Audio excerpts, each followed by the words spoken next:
Escuché de un entrenador de básquetbol que, manejando por el campo, vio a un jovencito de casi 2 metros de altura. Se le acercó y le dijo: «¿Sabes?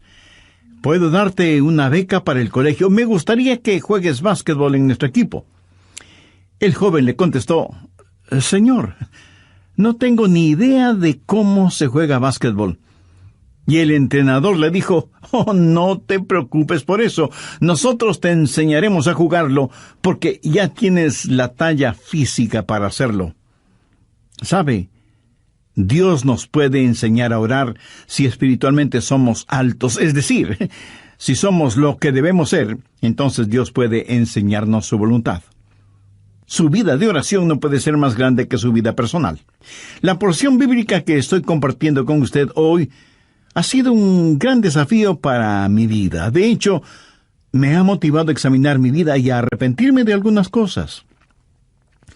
Yo quiero que mi vida sea la clase de vida en la cual Dios se complazca y diga: «Le voy a enseñar a Adrián mi voluntad, y voy a contestar sus oraciones». Usted puede orar por las cosas correctas, y sin embargo su oración puede no ser contestada. Y usted no sabrá qué es la cosa correcta, aunque ore por ella, si es que no está en la voluntad de Dios, si es que no está viviendo la voluntad de Dios.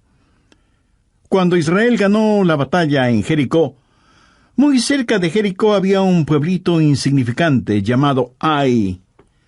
Después de haber conquistado la gran ciudad de Jericó, conquistar ese diminuto pueblito de Ai parecía la cosa más fácil del mundo. Sin embargo, los israelitas fueron derrotados por los habitantes de Ai. Fueron avergonzados y fueron humillados. Y Josué, con su rostro en tierra, oró a Dios y le preguntó por qué había permitido que eso sucediera, como tratando de responsabilizar a Dios por la derrota. Y Dios le dijo: «Josué, levántate. Israel ha pecado». En otras palabras, Dios le dijo: «Josué, la oración no es la cosa más importante en este momento. Lo más importante ahora es que estén bien conmigo». Verá, la oración es una especie de cortina de humo con la cual podamos ocultar nuestro pecado. La Biblia claramente lo dice en el Salmo 66:18: «Si en mi corazón hubiese yo mirado la iniquidad, el Señor no me habría escuchado». Es la vida la que ora. Usted puede predicar aún sin estar bien con Dios. Y debo confesar con vergüenza, pena y arrepentimiento que algunas veces yo he sido culpable de eso. Usted puede enseñar sin estar bien con Dios. Es más, usted puede testificar sin estar bien con Dios. ¿Sabe por qué?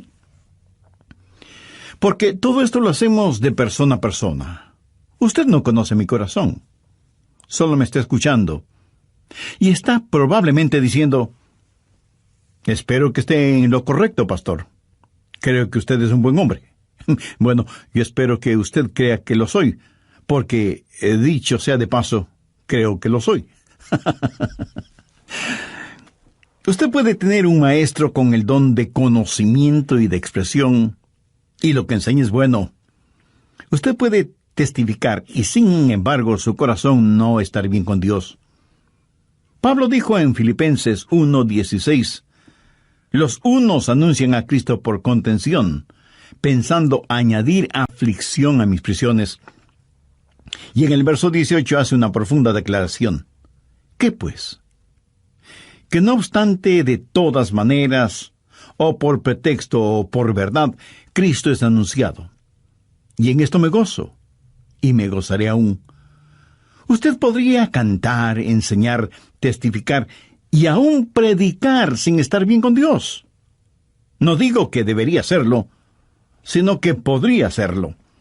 Pero definitivamente usted no puede orar sin estar bien con Dios. ¿Sabe por qué?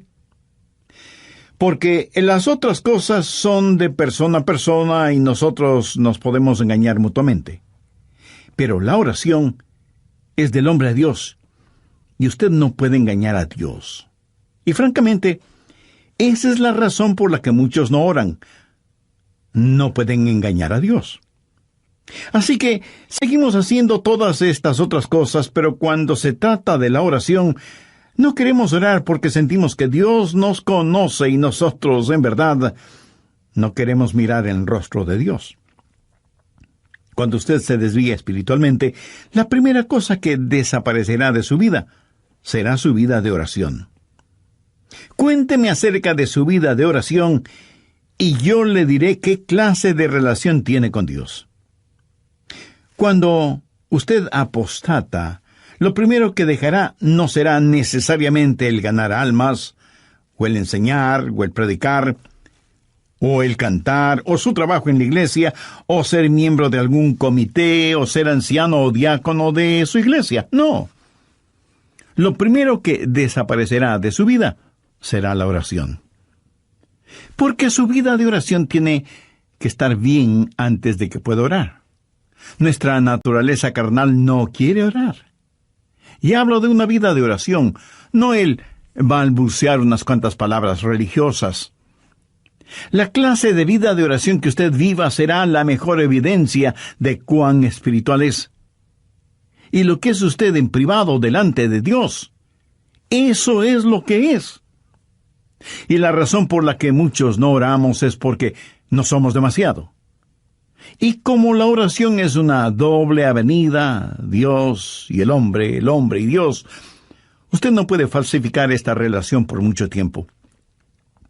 A veces, forzadamente, se encuentra en una reunión de oración y dice una oración que ya la tiene memorizada. Y todos tenemos esa clase de oraciones, como para quedar bien cuando nos piden que oremos. Pero de lo que estoy hablando es de una genuina comunión con Dios.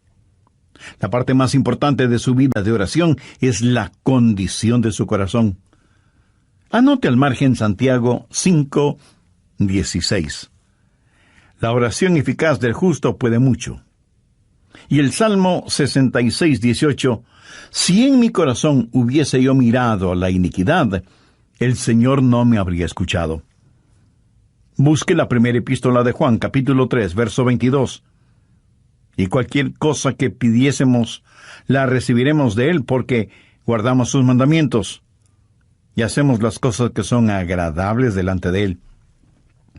Ahora, si usted no guarda sus mandamientos y no hace lo agradable delante de Él, no espere que sus oraciones sean contestadas. Las oraciones contestadas no son para los rebeldes. El contenido de la oración y el carácter de quien ora son cosas necesarias a fin de que la oración sea contestada. Vamos ahora al Evangelio de Juan, capítulo 15.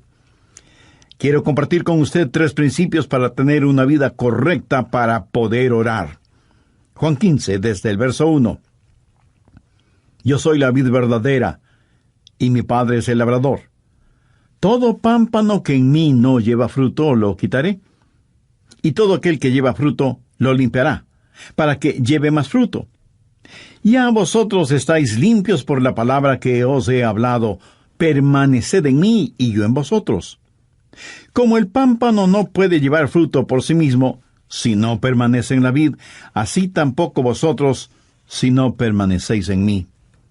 Yo soy la vid, vosotros los pámpanos. El que permanece en mí y yo en él, éste lleva mucho fruto, porque separados de mí nada podéis hacer. El que en mí no permanece será echado fuera como pámpano, y se secará. Y los recogen, y los echan en el fuego, y arden. Si permanecéis en mí, y mis palabras permanecen en vosotros, pedid todo lo que queréis, y os será hecho.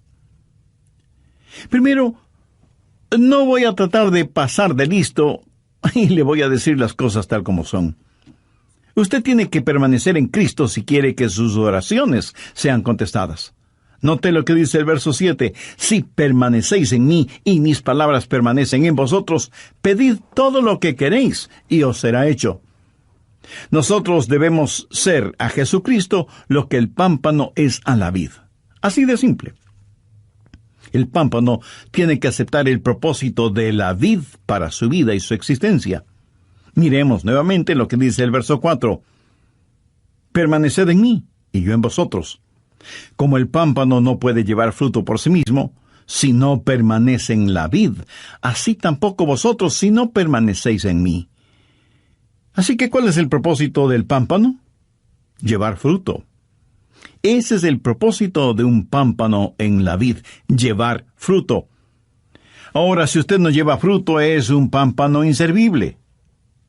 Si alguien le regala una canasta con bananas, naranjas, manzanas y algunas ramitas de la vid, usted podrá saborear las frutas.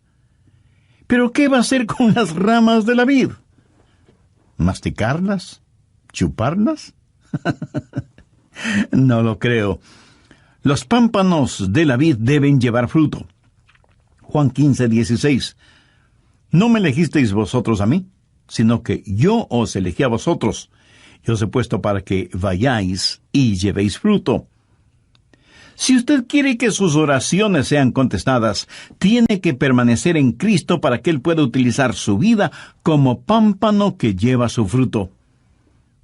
¿Alguna vez le ha pedido a Dios que le sane de alguna enfermedad y Él le curó?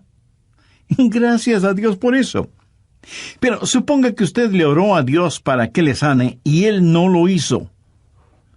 Bueno, puede haber un número de razones para eso. Una pudiera ser la siguiente. Dios le pregunta, ¿por qué debo darte salud para que sigas sirviendo al diablo? Es decir, ¿por qué la vid debe darle vida al pámpano si el pámpano no produce ningún fruto? Esa clase de pámpano debe ser extirpado. ¿Por qué Dios debe bendecirle? ¿Cuál es el propósito de la oración? El propósito de la oración es que Dios sea glorificado cuando usted produzca mucho fruto.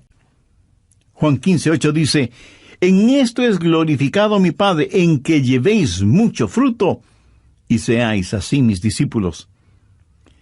Amigo, permítame preguntarle en una forma muy personal, ¿es su vida una vida que glorifica a Dios? Y si es que su vida no glorifica a Dios, ¿por qué debería Dios contestar sus oraciones? Recuerde que usted dará fruto solo cuando permanezca en Cristo. No necesitamos más pámpanos. Lo que necesitamos son pámpanos saludables que permaneciendo en la vid den mucho fruto. El pámpano no produce el fruto. Lo único que hace es llevar el fruto. El fruto no es la responsabilidad del pámpano, es la responsabilidad de la vid. La responsabilidad del pámpano es permanecer en la vid. ¿Le parecería correcto el pedir a Dios que le bendiga financieramente cuando no tiene ninguna intención de dar para la obra de Dios por medio de su iglesia o de organizaciones misioneras? ¿Le parecería lógico el orar que Dios le dé buena salud cuando su cuerpo lo ha dedicado para sus propios placeres y no para que sea la morada del Espíritu Santo? ¿Cree usted que sería correcto el orar por sus familiares, vecinos y amigos perdidos cuando usted no quiere ser el instrumento de Dios para ese propósito y está esperando que Dios envíe a otra persona para que haga ese trabajo? ¿Cree que es correcto orar por alguien que necesita ayuda, que necesita una mano compasiva de misericordia? Y a lo único que se compromete usted es a orar, pero no a ayudar en forma práctica. Déjeme decir todo esto de otra forma. Estaría bien que el pámpano le orara a la vid y le dijera, veo que vas a producir muchos racimos de jugosas uvas, y no estuviera dispuesto a llevar algunos de esos racimos. Si no permanecemos en la vid, si como pámpanos no estamos dispuestos y listos para cumplir el propósito de la vid, ¿por qué Dios debería derramar sus bendiciones sobre nosotros? Veamos nuevamente el verso 7. Si permanecéis en mí y mis palabras permanecen en vosotros, pedid todo lo que queréis, y os será hecho. Haré un breve resumen del programa anterior. Usted podría cantar, enseñar, testificar y aún predicar, sin estar bien con Dios. No digo que debería hacerlo, sino que podría hacerlo. Pero definitivamente, usted no puede orar sin estar bien con Dios. ¿Y sabe por qué? Porque las otras cosas son de persona a persona, y nosotros nos podemos engañar mutuamente. Pero la oración es del hombre a Dios, y usted no puede engañar a Dios. Y francamente, esa es la razón por la que muchos no oran. No se puede engañar a Dios. Así que seguimos haciendo todas esas otras cosas, pero cuando se trata de la oración, no queremos orar porque sentimos que Dios nos conoce y nosotros en verdad no queremos mirar en el rostro de Dios. Cuando usted se desvía espiritualmente, la primera cosa que desaparecerá de su vida será su vida de oración. Cuénteme acerca de su vida de oración y yo le diré qué clase de relación tiene usted con Dios. Cuando usted apostata, lo primero que dejará no será necesariamente el ganar almas, o el enseñar, o el predicar, o el cantar, o su trabajo en la iglesia, o ser miembro de algún comité, o ser anciano o diácono en su iglesia. No. Lo primero que desaparecerá será su vida de oración. Porque su vida de oración tiene que estar bien antes de que pueda orar. Nuestra naturaleza carnal no quiere orar. Y hablo de una vida de oración, no de balbucear unas cuantas palabras religiosas. La clase de vida de oración que usted viva será la mejor evidencia de cuán espiritual es. Y lo que es usted en privado delante de Dios, eso es lo que es. Y la razón por la que muchos no oramos es porque no somos demasiado. Y como la oración es una doble avenida, Dios y el hombre y Dios, usted no puede falsificar esta relación por mucho tiempo. Escuche lo siguiente muy atentamente. No ore por nada que no esté dispuesto a que Dios lo haga por intermedio suyo. No estoy diciendo que Él siempre lo hará por su intermedio. Si lo que pide no está de acuerdo a la voluntad de Dios, le puedo asegurar, bajo la autoridad de la palabra de Dios, que Él no lo hará. No importa que usted ore postrado en tierra con sus vestidos rasgados y cubierta su cabeza con ceniza. La prueba de su permanencia en Él es el fruto que exhibe. Es decir, si usted no lleva ningún fruto, no trate de convencer a nadie de que permanece en Cristo. ¿Y qué es el fruto, después de todo? El fruto es la expresión externa de su naturaleza interna. Mire los árboles frutales. A cierta distancia usted no puede decir si es un árbol de peras, o de manzanas, o de duraznos, o de cualquier otra fruta. Tal vez usted sí pueda identificarlos. Yo en eso soy ignorante. Para mí todos los árboles me parecen iguales. Pero los puedo identificar de inmediato cuando veo su fruto. Por su fruto, usted reconoce el árbol. En Mateo 7:16 leemos, «Por sus frutos los conoceréis». La naturaleza interna de un genuino creyente que permanece en Cristo es Cristo.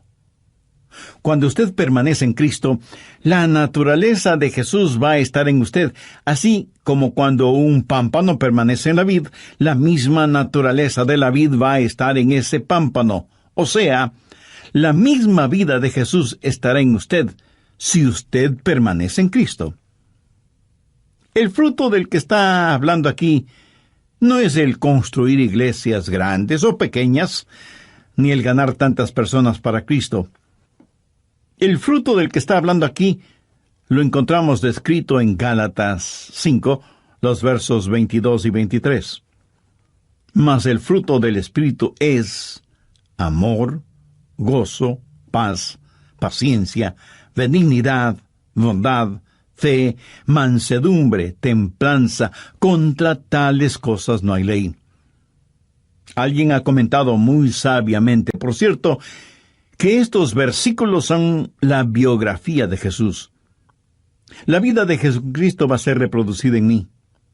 Y alguien dirá, bueno, yo pensé que deberíamos ser ganadores de almas. Yo creo que ese debe ser el fruto. Pues no, no lo es. La Biblia dice, mas el fruto del Espíritu es amor, gozo, paz, paciencia, benignidad, bondad, fe, mansedumbre, templanza. Contra tales cosas no hay ley. La semilla está en el fruto. Es la semilla la que se reproduce, pero es el fruto que ocasiona que la semilla sea esparcida. Y lo que necesitamos hacer es tener frutos que hagan que la semilla sea deseable. Es la vida del Señor Jesucristo la que va a estar en nosotros cuando permanecemos en Él. Cuando estamos unidos con Cristo, su vida fluye de nosotros, y cuando usted ha estado junto a una persona que permanece en Cristo, usted, por así decirlo, ha estado junto a Jesús. Usted me dirá, pastor, eso está un poquito exagerado. No, de ninguna manera. Amigo, yo estoy en Él, y Él es mío. Y nosotros, sus hijos, somos su cuerpo. Somos parte de Él tanto como el pámpano es parte de la vid. Su vida está en nosotros. Él habita en nuestra humanidad. Pablo, escribiendo a los hermanos en Galacia, les dijo, ya no vivo yo, mas vive Cristo en mí. ¿Sabe cuál es el problema? La gente está teniendo contacto con iglesias, denominaciones, programas y estructuras. Y lo que la gente realmente necesita es tener contacto con Jesucristo. Necesitan conocer a Jesús. La vida de Dios necesita fluir de nosotros, y cuando la vida de Dios emane, salga de nosotros, es cuando daremos fruto, y fruto que permanezca. Veamos una vez más Juan 15:16. No me elegisteis vosotros a mí, sino que yo os elegí a vosotros, y os he puesto para que vayáis y llevéis fruto. Si usted, el pámpano, no está dando ningún fruto, es que no está permaneciendo en Cristo, que es la vid. Usted está rechazando a aquel que le ha escogido y le ha ungido para que dé fruto, y para que su fruto permanezca. Otra vez diré que el fruto del que estamos hablando no es ningún edificio, porque a la larga todos los edificios se convertirán en ruinas. Solo espere que pase el tiempo. Y con ese pasar del tiempo, el frío pero real aliento de la destrucción terminará con edificios y todo lo demás. Todo lo que el hombre construye, el hombre lo puede destruir, o el tiempo lo hará. Pero lo que usted hace en el poder del Espíritu Santo de Dios nunca jamás será destruido. Ese fruto permanecerá, será eterno. Todo lo demás será como madera, heno y hojarasca frente al tribunal de Cristo. Por los países del mundo viajan algunos evangelistas que han memorizado algunos cuantos mensajes evangelísticos. Y yo no estoy en contra de eso. Pero ellos dicen, hemos tenido tremendas reuniones. 500 personas hicieron decisiones de fe. Bueno, si usted quiere saber si fueron tremendas reuniones evangelísticas, regrese un año después y vea si hay 500 discípulos. Dios no nos mandó primordialmente a que tratemos de que la gente haga decisiones. Dios nos mandó a hacer discípulos. Los frutos sensacionalistas son como el Alka-Seltzer, burbujean y hacen ruido hasta que se les termine el gas.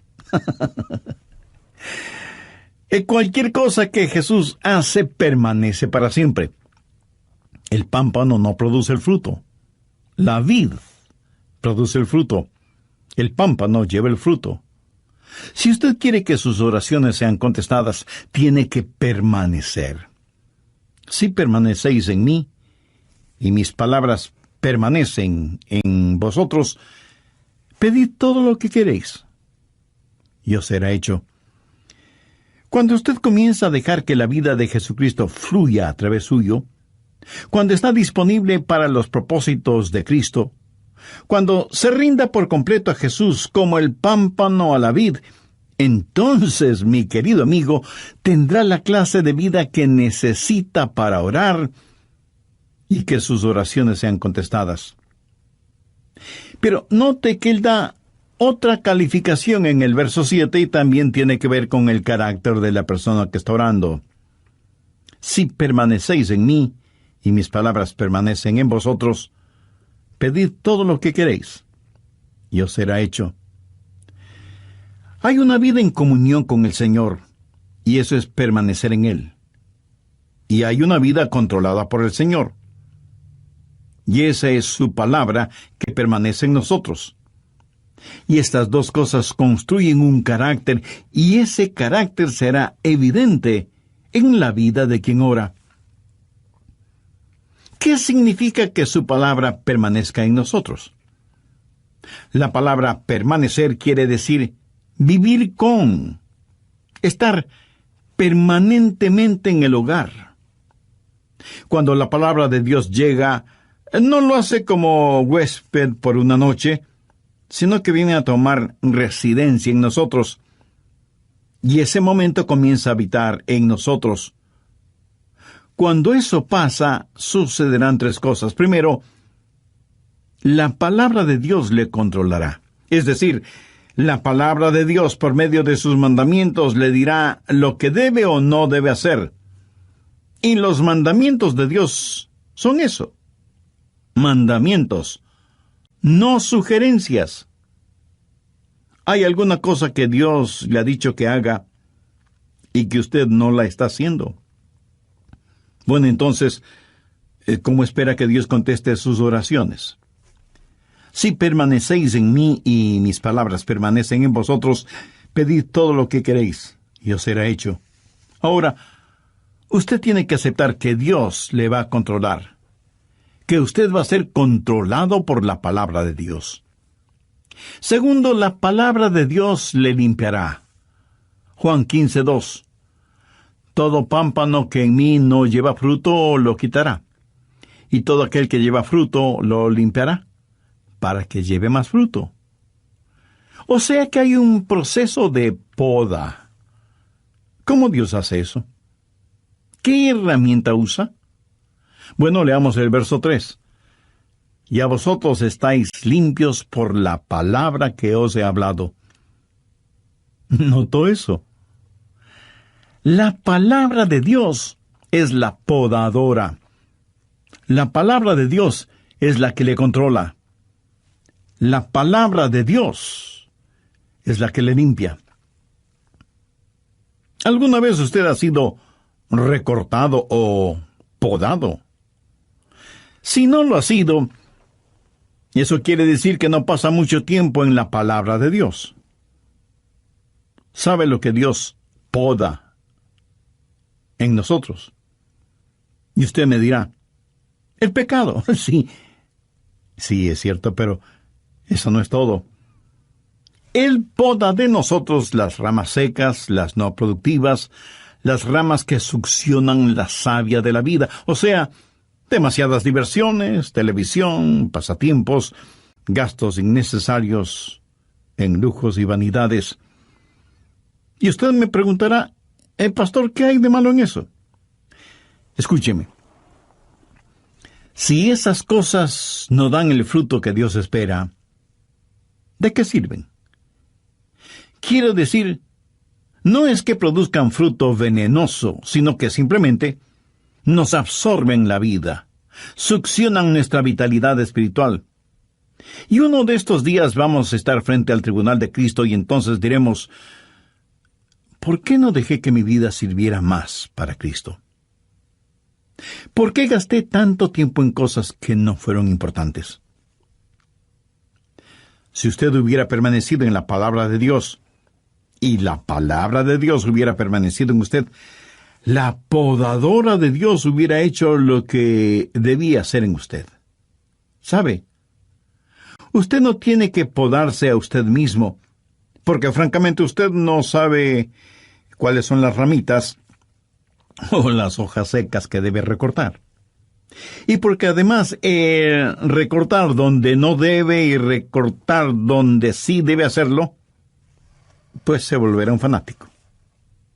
Permanezca en la palabra de Dios, y la palabra de Dios le limpiará, le controlará y le comunicará la voluntad de Dios.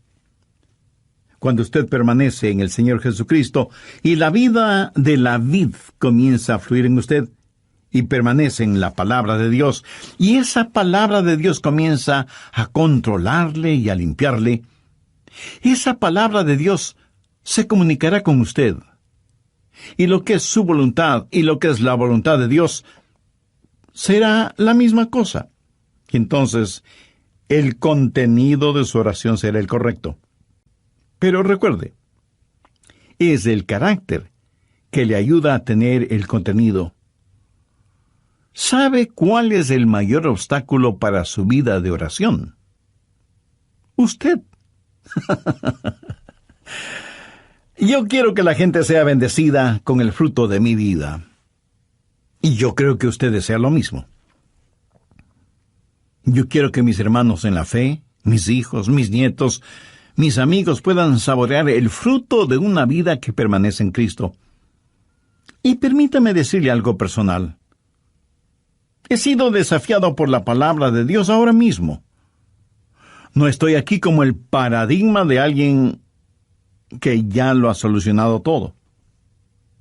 Tal vez en algunas cosas soy el más necesitado de los seres humanos porque de alguna manera conozco un poco más de lo que muchos conocen. En Lucas 12:48 leemos: porque a todo aquel a quien se le haya dado mucho, mucho se le demandará. Ahora piense, ¿hay algo tan valioso en la vida que no vale la pena que nuestras oraciones sean contestadas? El solo pensar de esa manera es una irreverencia. Debemos pedir a Dios que nos ayude a permanecer en Él, a rendirnos completamente a Él para cumplir sus propósitos. Un pámpano existe con un solo propósito, el estar en la vid. Un pámpano que no permanece en la vid solo sirve para una cosa: ser quemado.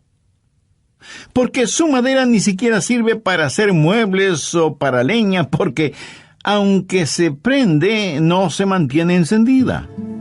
Debemos pedir a Dios que nos ayude a guardar su palabra.